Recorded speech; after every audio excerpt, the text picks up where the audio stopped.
రాహుకేతువుల ప్రభావం కొత్త ఏడాదిలో గణనీయంగా కనిపించబోతోంది. ఈ రెండు గ్రహాలు రాశి చక్రాలు నక్షత్రాలను మార్చుకునే సమయంలో అదృష్టాన్ని తీసుకురాబోతోంది.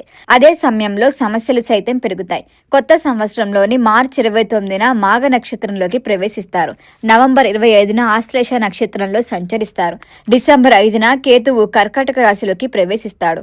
అదే సమయంలో రాహువు కుంభరాశిలో కూడా సంచరిస్తూ ఆగస్టు 2న ధనిష్ట నక్షత్రంలోకి ప్రవేశిస్తారు.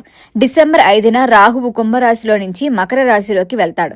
రాహుకేతు సంచారం ఈ రాశిలో జన్మించిన వారికి సమస్యలు పెరుగుతాయి. అందులో మొదటిది మేషరాశి.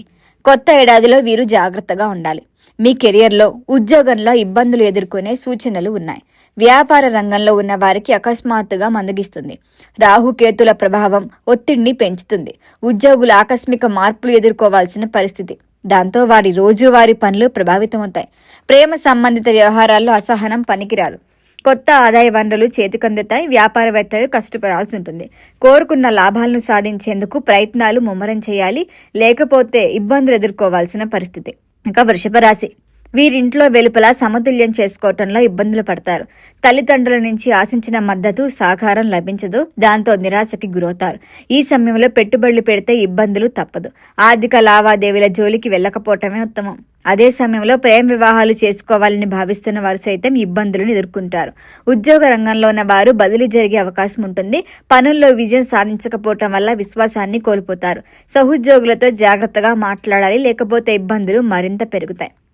ఇక కన్యారాశి. కన్యారాశి వారికి మళ్లీ పాత వివాదాల్లో చిక్కుకుంటారు. ప్రస్తుతం కొనసాగుతున్న కోర్టు కేసులతో మళ్లీ ఇబ్బందులు పడే అవకాశాలు గోచరిస్తున్నాయి.